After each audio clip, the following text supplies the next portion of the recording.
دیتا ہوں۔ دیکھیے جو اس حسنیہ کے جو باپ تھے، جب حسنیہ 7 برس کی ہو گئی نا تو وہ مولا کا چاہنے والا اپنی 7 برس کی بچی کو لے کر امام علی رضا کی خدمت میں آیا۔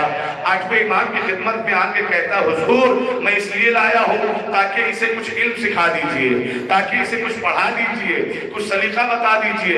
امام نے کہا کہ یہ تحصیل علم کے لیے آئی ہے، علم کو حاصل کرنے کے لیے آئی ہے۔ کہا امام نے فرمایا بیٹھ جا، وہ دور بیٹھ گئی۔ امام نے فرمایا کہو بسم اللہ الرحمن الرحیم۔ اس بچی نے کہا بسم اللہ الرحمن الرحیم، وہ بھی چپ ہو گئی، امام بھی خاموش ہو گئے۔ بہت جب دیر گزر گئی نا تو اس کا باپ کہتا مولا آگے بھی تو پڑھائے، آگے تو بھی پڑھائے۔ امام نے کہا کیا اس کے بعد بھی کچھ پڑھانے کی ضرورت ہے؟ ذرا سا متوجہ ہو جائے۔ امام نے کہا کہ اس کے بعد بھی کچھ پڑھانے کی ضرورت ہے؟ کا مطلب کر لے جا اپنی بیٹی حسنیہ کو، یہ ان تمام سے اس زمانے کے تمام عالموں سے افضل ہو گئی۔ غور کیا آپ نے؟ یہ اس زمانے کے تمام عالموں سے افضل ہو گئی۔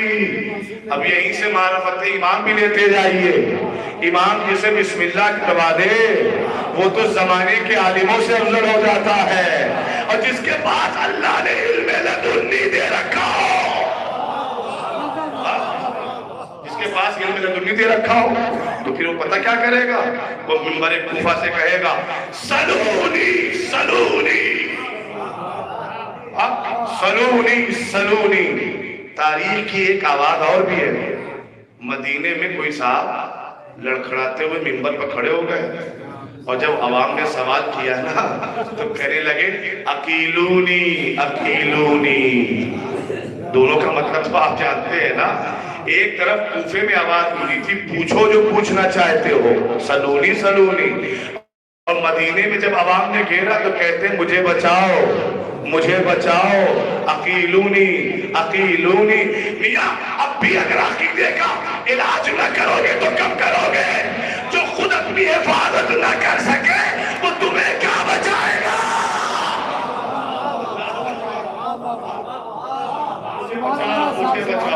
اچھا ابو یوسف ہے، اب پتا چل گیا آپ کو کہ حسنیہ کس خاتون کا نام ہے؟ خدا کے لیے سنیے گا، ابو یوسف قاضی کے کہنے میں بلائی جناب حسنیہ برقع پوش بی بی، آپ نے جیسے ہی دربار میں قدم رکھا احساس سب کو ہو گیا کہ عالمہ آ گئی، اہل بیت کی چاہنے والی آ گئی۔ ابو یوسف قاضی حسنیہ کو دیکھ کر کہتا حسنیہ کیا خیال ہے تمہارا میراث بنت رسول کے بارے میں؟ تو حسنیہ کہنے لگی کہ خیال کیا ہے؟ حقیقت ہے، عقیدہ ہے، حقیقت قرآنی ہے کہ رسول نے اپنی بیٹی کے حوالے کیا تھا، لوگوں نے چھین لیا۔ جو بادشاہ بیٹھا ہوا اشارہ کیا کہ لوگوں نے چھین لیا، نبی کی بیٹی کا حق تھا، چھین لیا۔ تو کہا کہ وراثت کیا تمہیں پتہ نہیں ہے کہ گروہ انبیاء نہ وارث بنتے ہیں نہ بناتے ہیں؟ کیا یہی وعدہ یہی دعویٰ پہلے والے نے بھی کیا تھا، اور نبی کی بیٹی نے انہیں قرآن سنا کر ذلیل کر دیا تھا، جنہوں نے کچھ دن پہلے نعرہ لگایا تھا حسبنا کتاب اللہ، ہمیں اللہ کی کتاب کافی ہے، ہمیں کتاب کافی ہے، ہمیں کتاب کافی ہے۔ اور اتفاق یہ کہ جب ناطق قرآن سامنے آیا تو قرآن کی ایک آیت سنائی نہ گئی، کیا سن رہا؟ پھر تو روایتوں کا سہارا لینے لگے، ایک آیت بھی نہ سنا پائے، کیسے جانے دے؟ اچھا حسنیہ نے کہا اچھا تو جانے دے، جناب سیدہ کا حق تھا یا نہیں تھا اس پہ بعد میں بحث کریں گے، مجھے آیت اللہ ذبیح اللہ یوسفی کتاب کا نام ریاحین الشریعہ 11 یا 12 جلدوں میں ہے، میں آپ کی خدمت میں پیش کرنے جا رہا ہوں۔ ہوا یہ کہ اسے ہم نجف اشرف سے لائے تھے 6 سال پہلے، اور پرانے گھر میں کہیں رکھ کے بھول گئے، اور اس بار جب چولس کی سرزمین سے فون گیا تو دل بہت پریشان ہوا کہ شہزادی کیا کرے گا، کچھ تو عطا فرما دیجئے۔ تو ایک بیک ذہن میں یہ بات آئی، کچھ کتابیں پرانے گھر میں رکھی ہیں، چل کے وہاں دیکھ لی جائیں، تو پورا سیٹ سامنے آ گیا، لہذا اس سے ایک روایت پر پیش کر رہا ہوں، حفاظت کرنا میرے نوجوان بھائیوں، قیمتی بات آپ کی خدمت میں عرض ہونے جا رہی ہے، غور فرمائیے۔ کہتی ہیں حسنیہ، ابو یوسف قاضی شہزادی کا حق جانے دے، میرا ایک سوال ہے تجھ سے۔ کیا سوال ہے؟ جیسے ہی لفظ سوال کا آنا تھا کہ بادشاہ کے لبوں پر مسکراہٹ آ گئی، اور مسکرا کر کہتا ہے ابو یوسف قاضی تو چوک گیا، اللہ تو چوک گیا۔ ابو یوسف قاضی کہتا ہے کیسے چوک گیا؟ کہ کچھ دیر میں تجھے بھی پتہ چل جائے گا، بیدار ہو کے نوجوانوں، کچھ دیر میں تجھے بھی پتہ چل جائے گا۔ آپ کہہ دیا تو پوچھ لے دو۔ اس نے کہا سوال سن لو، کہ یہ بتاؤ کہ اللہ کے نبی کہاں دفن ہوئے ہیں؟ ابو یوسف نے کہا اپنے گھر میں، اپنے مکان میں کہا؟ کہ مکان میں اپنے حجرے میں جہاں رسول آرام فرماتے تھے وہیں پر دفن ہوئے ہیں۔ کہا اچھا، کبھی لگے ہاتھ یہ بھی بتا دو ابو یوسف قاضی کہ رسول کے گھر کا اللہ نے کیا انتظام کیا تھا؟ رسول کے گھر میں جانے کے لیے کیا قانون بنایا تھا؟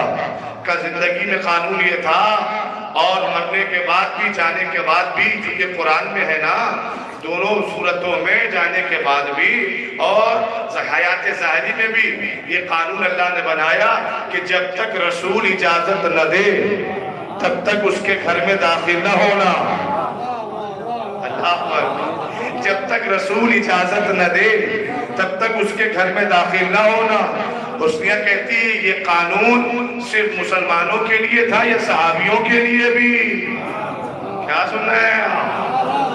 صرف عام مسلمانوں کے لیے تھا یا صحابیوں کے لیے بھی؟ کہ سب کے لیے برابر تھا؟ کہ یہ قانون دور دور سے کلمہ پڑھنے والوں کے لیے تھا یا بزم رسالت میں بیٹھنے والوں کے لیے بھی تھا؟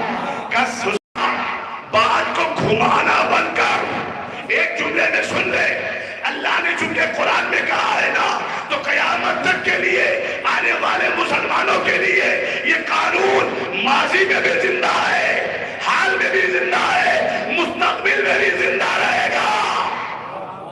اللہ اکبر، یہ قانون ہر زمانے میں چلے گا، یہ قانون ہر زمانے میں زندہ رہے گا۔ کہا جب سارا اقرار لے لیا حسنیہ نے، کہا لگے ہاتھ اتنا بھی بتا دو کہ رسول کی قبر کے پہلو میں کچھ قبریں اور بھی ہیں۔ ارے مجھے میراث بی بی سیدہ تک آنا ہے، کہا لگے ہاتھ یہ بھی بتا دو کہ رسول کی قبر کے پہلو میں کچھ قبریں اور بھی ہیں، کوئی دائیں بھی لیٹا ہے، کوئی بائیں بھی لیٹا ہے، کہاں لیٹے ہوئے ہیں؟ کہ ابو یوسف اب سوال اب بنتا ہے، یہ بتا کہ ان دونوں نے نبی سے پوچھا تھا؟ کیا ان دونوں نے اللہ کے نبی سے اجازت مانگی تھی؟ کہ نہیں اجازت نہیں مانگی تھی؟ کہ جب اجازت نہیں مانگی تو قرآن کی خلاف ورزی کی۔ میرے ساتھ چلو خدا کے لیے، کہ جب اجازت نہیں مانگی تھی تو قرآن کی خلاف ورزی کی نا، اس کا مطلب یہ ہے کہ ان دونوں کا رشتہ قرآن سے نہیں ہے۔ اللہ اکبر، ان دونوں کا رشتہ قرآن سے نہیں ہے۔ اب بات سمجھ میں آئی، جب تینوں خلافتیں ختم ہو گئی اور مسلمانوں کی بھیڑ میرے مولا جناب امیر کے دروازے پر آئی تو مولا نے ایک ہی شرط بتائی تھی کہ اگر چاہتے ہو کہ میں تمہارا حاکم بن جاؤں تو یاد رکھنا میں فیصلے کروں گا یا اللہ کی کتاب سے یا مصطفیٰ کی سنت سے۔ یہ کہہ کے بتایا مجھ سے پہلے نہ قرآن والے تھے نہ سنت والے تھے، اب کہتے رہو قرآن قرآن، کہتے رہو سنت سنت، لیکن تمہارا رشتہ نہ قرآن سے ہے نہ سنت سے ہے۔ ایک صلوات بھیجے محمد والے محمد پر۔ اور فرما رہے ہیں، کہا یہ بتا کہ تمہوں نے اجازت دی تھی؟ کہا نہیں اجازت تو نہیں دی تھی۔ کہا اجازت نہیں دی تو پھر گھسپیٹ ہے۔ پھر تو گھسپیٹ ہے نا، زبردستی گھسے نا، اجازت نہیں ہے۔ اچھا خدا کے لیے دیکھیں، اگر ہمارا کوئی مسلمان یا بھائی یہاں پر بیٹھا ہے، سارے مسلمان بیٹھے ہیں، شیعہ سنی سارے بھائیوں کے لیے خطاب ہو رہا ہے۔ میں کہتا ہوں کہ آپ شیعہ ہونے کے اعتبار سے یہ بات نہ مانیے، مسلمان ہونے کے اعتبار سے قرآن کی تو مانیے۔ ہاں، رسول کے گھر میں بغیر اجازت داخل نہیں ہویا جاتا، تو داخل ہونے کی ممانعت ہے، چہ جائے کہ گھر میں قبر بھی بنا لی جائے۔ انہوں نے کہا چلتا ہے مولانا، میں کیسے چلے گا؟ بھیا کسی کے نجی قبرستان میں اپنا جنازہ دفن کر کے دکھاؤ، کیا سن رہے ہیں آپ؟ بھائی دوسرے کے قبرستان پہ اپنا جنازہ، اپنے مردے کا جنازہ دفن کر کے دکھاؤ، کہا مولانا ہو ہی نہیں سکتا، رپورٹ ہو جائے گی، ایف آئی آر ہو جائے گی، مقدمہ قائم ہو جائے گا۔ ارے جب ایک عام مسلمان اپنے قبرستان میں دوسرے مسلمان کو دفن نہیں ہونے دیتا تو سید المرسلین کے گھر میں کیسے دفن ہو گئے؟ میں عالم مسلم پرسنل لا بورڈ سے اپیل کروں گا، اگر اللہ کے نبی سے محبت ہے تو پھر ان دونوں پر مقدمہ قائم کرو کہ انہوں نے رسول کے گھر میں گھسپیٹ کی ہے۔ ہاں چلو مجھے آگے بڑھنا ہے، یہاں زیادہ دیر تک رک کے آپ کا وقت یہیں پر نہیں روکنا ہے، بیان کو یہیں نہیں روکنا ہے، آگے جانا ہے۔ تو ابو یوسف کہتا ہے کہ اب تو قرآن سے حسنیہ نے پھنسا دیا، اب اس کے آگے لے دے کے یہی تو مجھے یاد تھا۔ ابو یوسف کہہ رہا ہے، ابو یوسف تو حافظ قرآن ہے نا، حافظ قرآن ہے نا، کہتا لے دے کے یہی تو مجھے یاد تھا اور اسی سے پھنسا دیا۔ اچھا اگر کوئی حافظ کے سامنے آ جائے تو تعجب کرنے کی ضرورت نہیں ہے، آج کل یہ بھی دشمنان بی بی زہرا کی پہچان بنتی جا رہی ہے، کبھی میدان میں بلند کر دیتے ہیں اور کبھی کھول کے پی جاتے ہیں، لیکن اس کا مصداق تلاش نہیں کرتے، اس کا مصداق کہاں ہے، کس کے شان میں نازل ہوگا۔ غور فرما رہے ہیں کہ تو قرآن سے پھنسا رہی ہے خانوں کا، پھر بتاؤ یہ جو دفن ہوئے یہ قرآن اور شریعت کے مطابق صحیح یا غلط؟ ابو یوسف قاضی کے چہرے کا رنگ بدل گیا، کہتا حسنیت تجھے پتہ نہیں ہے، یہ دونوں جو دفن ہوئے ہیں اپنی بیٹیوں کے مہر کے عوض، ہائے ہائے ہائے ہائے، ارے میں نے کتاب کا حوالہ دے دیا نا، آج ریکارڈ بات چل رہی ہے نا، تو جو کچھ بھی پوچھے گا مجھ سے پوچھے گا انسان، آپ سے نہیں۔ آپ بھی اگر پوچھے جائے فوراً بھیج دیجیے گا، آج رات بھر میں یہاں رہوں گا، کل آدھا دن یہاں رہوں گا، پھر انشاءاللہ مجھے مظفر نگر میں خطاب کرنا ہے، وہیں سے پڑھ کے پھر واپسی لکھنؤ ہو جائے گی، لیکن اتنی دیر تک تو میں رہوں گا آپ کے درمیان، تو لہذا آپ سبحان اللہ کہنے میں یا اپنی تائید کو درج کروانے میں دیر نہ لگائیے، غور فرمائیے، آپ اپنی تائید کو اپنے ووٹ کو دینے میں دیر نہ لگائیے، ذمہ دار میں ہوں، پڑھ میں رہا ہوں، غور فرمائیے گا کہ صاحب آپ کو پتہ نہیں ہے حسنیہ اپنی بیٹیوں کے مہر کے عوض، تو حسنیہ نے کہا کہ میں تجھے مسلمان سمجھتی تھی لیکن تو لعنتی نکلا،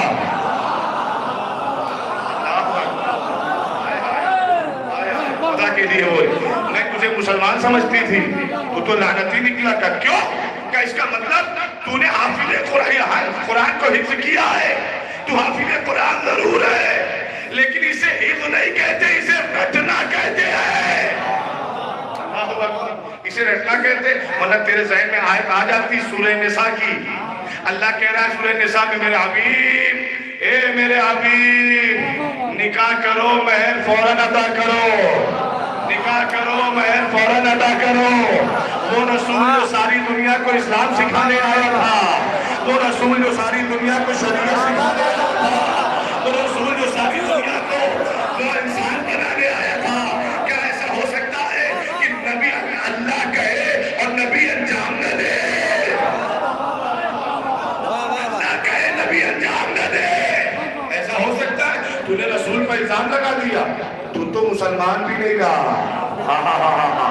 تو مسلمان بھی نہیں رہا، ایسا ہو سکتا ہے؟ تیری یہ بات قرآن کی نگاہ میں غلط ہے۔ اب ابو یوسف قاضی نے دیکھا کہ جس کتاب کو ہم سہارا بناتے تھے اب اس کتاب سے بھی ذلیل ہو گئے، اب کیا کریں؟ تو دونوں ہاتھوں سے، ہاں وہی جو آپ نے دیکھا. اب کیا کیا جائے؟ اب کیا کیا جائے؟ کہ سن حسنیہ، اگر مہر والی بات تو نے کاٹ دی تو یہ بات کاٹ نہیں سکتی. نوجوانوں پوری معراج کو سماعت لے جا کے سننا، یہ اس واقعے کا آخری فقرہ ہے اور نتیجہ ہے. کہ سن حسنیہ، تو نے مہر کی بات کاٹ دی لیکن اب نہ کاٹ پائے گی. جناب حسنیہ نے کہا کہ فخر بعد میں کرنا، دلیل تو پیش کر، دلیل تو پیش کر. فیصلہ بعد میں ہوگا، رد ہوگی یا قبول ہوگی، فیصلہ بعد میں ہوگا کہ تو رحمتی کہلائے گا یا لعنتی کہلائے گا، فیصلہ بعد میں ہوگا. کہ سن حسنیہ، میں نے کہا مہر کے عوض تو نے قرآن سے میری بات کاٹ دی، اب جو کہنے جا رہا ہوں اسے کاٹ نہ پائے گی. کہ کہو کیا کہنا چاہتے ہو؟ کہ یہ دونوں جو رسول کے بغل میں، رسول کے آس پاس دفن ہوئے، یہ مہر کی وجہ سے نہیں، اپنی اپنی بیویوں کے میراث بدلے میں. ارے جسے پہنچنا تھا وہ پہنچ گیا. نوجوانوں یہ جملہ تمہارے کاندھوں پر رکھ رہا ہے شمبر حسین خان، تمہاری سماعتوں کا بھروسہ رکھتے ہوئے یہ بات آپ تک پہنچا رہا ہے. کہا کہ سن، مہر کی وجہ سے نہیں، اپنی اپنی بیٹیوں کے میراث کے بدلے میں اللہ کے نبی کے بائیں اور دائیں دفن ہو گئے. حسنیہ نے کہا کہ ابو یوسف قاضی لعنت و تجھبا، ملامت و تجھبا کا کیوں؟ کہ اس لیے کہ تجھے بیویوں کی میراث سمجھ میں آ گئی. بیٹی کی میراث.